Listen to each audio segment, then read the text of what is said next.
As we all mourn the passing of Larry King, an icon, a professional with an uncommon sense of honesty, integrity, and decency, a giant among journalists and communicators, let us remember him also as a science communicator, the middleman as such between the science professional and the common man. Welcome, friends. Dr. Jim Daly of Astronomy for Change here, your host, bringing you this tribute to iconic journalist, legendary communicator, and friend to all, Larry King. In this video, we will present memorable excerpts from interviews conducted over his 6-decade-long career, having interviewed over 60,000 guests, including many notable scientists and personalities who continue to shape and inform our understanding of the natural world and the universe above. The chosen interviews include Mr. King's longtime friend and fellow New Yorker, Dr. Neil deGrasse Tyson, astrophysicist with the American Museum of Natural History and the Frederick P. Director of the Hayden Planetarium in New York, the world-renowned theoretical physicist, the late Dr. Stephen Hawking, William Shatner of Star Trek fame, who played the legendary Captain Kirk, Dr. Seth Shostak, senior astronomer at the SETI Institute, a not-for-profit organization whose mission is to explore, understand, and explain the origin, nature, and prevalence of life in the universe. Bill Nye, the science guy with LeVar Burton, also of Star Trek fame, notable NASA scientists, and now retired astronaut Scott Kelly. To give Larry justice for a career that spanned over 6 decades, with such a wealth of content specific to science to choose from, this will be a multi-part series. Previously, we produced a full feature-length video with many personalities, as mentioned above. We present this video as the first in a series focusing on a specific personality and begin with Dr. Neil deGrasse Tyson, Larry's friend, fellow New Yorker, and astrophysicist with the American Museum of Natural History and the Frederick P. Director of the Hayden Planetarium in New York. Those who deny climate change, what do you say to them? In a free country, which at least we believe, we tell ourselves we live in a free country. I don't care what you believe. Believe whatever you want. The problem comes about is if you are in denial of an emergent scientific truth and you wield power over legislation. That's a recipe for disaster. The person on the street doesn't care about climate change or doesn't, maybe we'll have a conversation, but I'm not going to lose sleep over that. It's when someone, an elected official, stands in denial of climate change, something that scientists have been telling them now for decades, and they're going to create legislation in response to that. That is the end of an informed democracy. The end. I love when they say, I don't know anything about it, but it's not true. I don't know anything but it's not true. And so, by the way, I don't beat politicians over the head. You'll never see me arguing with a politician. You know why? Because politicians, representatives, senators, they are duly elected by a community of people, the electorate. So if they want to say the Earth is 6,000 years old, it's probably because their electorate thinks so. And so as an educator, my task is to educate the electorate so that they could then vote people into office who can make sensible legislative decisions that can affect us all and not derive from their personal, private belief system. Hey guys, Larry here. Thanks for watching me.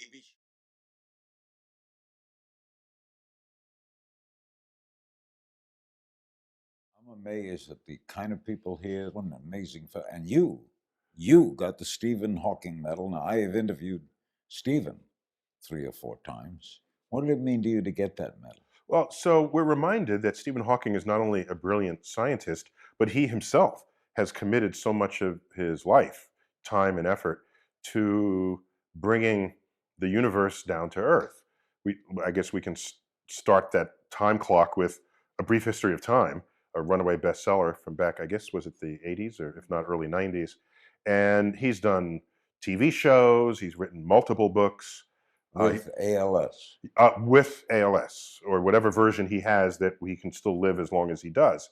But obviously he's a quadriplegic. Right now he guides his communication through his eyes because he can still control what his eyes look at. There's a screen in front of him. And so it's just stunning that first he has the stamina for all that he creates and produces, but also to receive a medal in his name. I think the honor of any award is established by the legacy of either who created it or others who have won it before you. And so I don't take this lightly. I take it as as an affirmation that somebody was paying attention. He made major discoveries related to black holes. He basically brought black holes into a next generation of understanding. In fact, there's a kind of energy that emanates from a black hole that bears his name. It's called Hawking radiation. And we're in Norway, I guess they give the Peace Nobel Prize here, but the Nobel Prize, he's surely done enough work to get a Nobel Prize. You would think. Yeah, if he doesn't get one, I'd be disappointed. But you know what I think? I think he's transcended the Nobel Prize. Same with Einstein. If you talk about Einstein, he did this, relativity. You don't then say, did you know he won a Nobel Prize? That's like anticlimactic compared to what he actually accomplished at that level. So he may transcend all awards he could possibly be given. What do you make of Mr. Musk and the others who are they're going to? Oh, Elon! They're going to send their own planes up. It's rockets. Yeah. Right. I'm skeptical on a couple of levels. By the way, we need people thinking that way.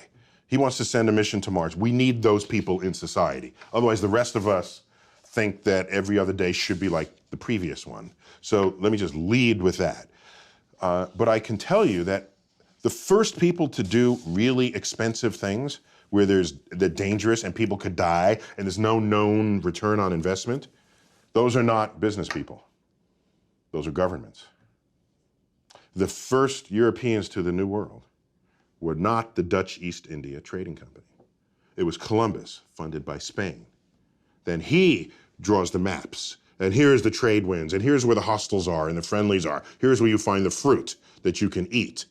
Then you can make a business case for it. Otherwise, it's a really short meeting. If I say, hey, I'm going to go to Mars and bring in all your venture capitalists, and they start asking questions, how much does it cost? I don't know, but a lot. And is it dangerous? Yeah, people probably die. What's my return on investment? I have no idea, probably zero. That's a 5-minute meeting, and it doesn't happen. So somebody's got to go out there with the long view, the longer than the quarterly report view. And once the patents are awarded and you've established what's dangerous and what's safe, then you make the business case. Hey guys, Larry here. Thanks for watching me. Be sure to check out some of my other favorite Larry King Now moments right here and tune in to new episodes Monday, Wednesdays, and Fridays on demand on Aura TV and Hulu.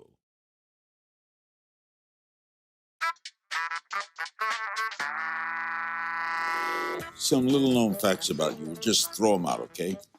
A characteristic you value most in other people. I like people who don't pretend they're something that they're not. So women who wear less makeup than average. People who are short but don't try to wear heels. People who are tall but don't cower in their height. I like people who are just honest about who and what they are. Characteristic you value most in yourself. I like, and I've worked hard at this, the ability to just speak something that is so fundamentally true that it's not subject to your opinion about what I just said. That gets an absolute. That gets right into the center of any conversation, and then I can walk out and let that be the it's not, well, you think that, but I think something else. Then why even have the conversation? Then there's an old saying: in the universe, there are the laws of physics, and everything else is opinion. So, what's a guilty pleasure? A guilty pleasure, I like writing with fountain pens that cost a little too much money, drinking a bottle of wine that was a little too expensive. You're a Mont Blanc man? I own some Mont Blancs, but no, if I had to pick a pen, it would be Pelican. If I had to reach blind for a pen, it would be my Pelicans. And you still open and fill? Oh, yeah. Oh, of course. So you don't the ink well, and you got to clean it and know thy pen, because many people who might use fountain pens don't, because they're afraid they'll leak on an airplane. Yeah. But if you know your pens and understand them, some have temperament. So this ballpoint is trite. I usually have to bathe after I use a ballpoint. What's a weird talent you have? A weird talent. Well, you can tweet in 100. There it is. Call that Twitter. I can tweet. I like carving something that's long into something that is short and having it have more meaning than it had previously. Example. No, just look at all the words that people put out and they think they're communicating and they're not. And so when I say carve, I mean literary carving. And so I don't have, I'm not a sculptor or anything. Okay, I get so it. yeah, you just, that's why haiku has such power. Because I think we are most influenced by that which is simple rather than that which is complex. If you weren't a scientist, what would you be? In a different life, in a different universe, I'd be a librettist for Broadway musicals. Yeah. I still tear up in the simplest boy meets girl, and the emotion is so overwhelming that they can no longer speak their feelings, they have to sing it. Do you have a favorite space pun? You don't have to answer that. Well, yeah, where are the asteroids? They're behind Uranus. It's okay. like that's a musician. Can we get away with that? Is there a musician your fans would be surprised you listen to? I would say my musical tastes are diverse, but I'm a big fan of the blues and Buddy Guy. Buddy Guy. Just he sings, and then the guitar just is an extension of his emotion. It's not a human playing an instrument. Buddy Guy and the instrument are one. And if I'm listening to the blues on the radio, I got to pull over the car and hear out the song before I continue. You have a role model? I think the concept of role model is overrated, because what happens? You have a role model and then the person messes up, or they get caught doing something, and then what, does your life collapse because your role model did something bad? So here's what you do. You assemble your role model a la carte. So when I was a kid, I found an educator whose talents I liked as educator. I found people who were moral, and I would follow them. And I found people who were great athletes, and I only honored the athletic part of their lives. Okay. I didn't care what else they did, or if they did drugs, but if they were good athletes, and I stapled this together, and that became my role model a la carte. Plus, if coming from the Bronx, I needed a black person who grew up where I grew up, who became an astrophysicist as my role model. I would have never become an astrophysicist. So if you're going to break into a new field or be the first of some kind to do something, a role model is the wrong way to go about it. And tell me something no one knows about you. Wow. It's hard to have something that no one knows when you become public, right? Yeah. I mean, that's, here's one that's just rare. People could figure this out, but I own more than 100 ties, each with a different and distinct cosmic theme on them. More than 100 ties. I can wear a different tie every time I ever wear a tie, never repeat. The cosmic theme. Cosmic theme. And when I'm not wearing the tie, it's, I try to, it's a little loud for the camera, so I'll be a little more subdued next time. But that's not a weird secret about family. What's that? Family. Yeah, married, 2 kids. Yeah. What do they do? What are they, boy and a girl? I have a daughter. Yeah, I have an older daughter who loves figure skating, competitive figure skating, but she's interested in Far Eastern diplomacy, and was teaching herself Japanese. And I knew she'd crossed over the day she came home with green tea ice cream and started eating it with chopsticks. I said, okay, that's gone. And the boy? Yeah, so he's in middle school, and he loves chess. I can't beat him anymore in chess. It's embarrassing. But he likes. Is he interested in? No, they have their own. I'm not trying to. I don't. They know it's there. It's for the taking if they need it and want it. But I don't. As my parents did not do for me, I don't want to tell them what to be interested in, because then their life's passion will be false. The only way you know it's real is if it gurgles up from within. And then you can take it then you can become the world's expert in it, and people will beat a path to your door because you'll be doing it not because someone told you, not because someone offered you money, not for any other reason, but because it stimulated your deepest core curiosity about how this world works. Thank you, Neil. Neil deGrasse Tyson. His new show, Cosmos, will be on Fox next spring and on Twitter at Neil Tyson. In the meantime,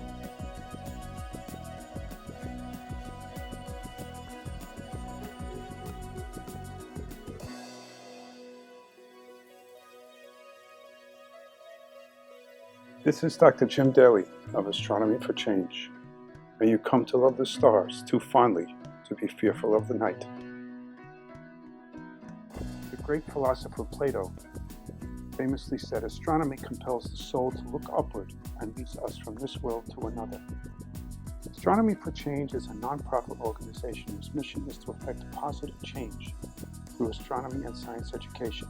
It is our belief that by inspiring and empowering current and future generations to become interested and engaged in astronomy and science, this positive change will be realized.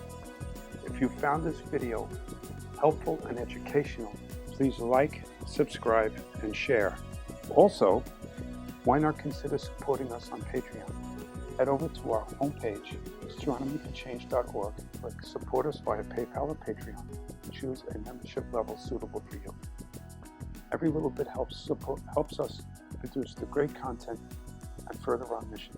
Also, why not consider becoming a member? Choose the membership link here, click it, put your name and your first name and your email, and you'll be added to our list. You'll receive a comprehensive digest of all our videos and articles and all our great content.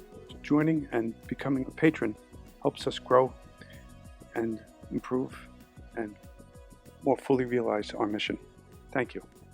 This is Dr. Jim Daly for Astronomy for Change. Until the next video, please stay well and keep looking up.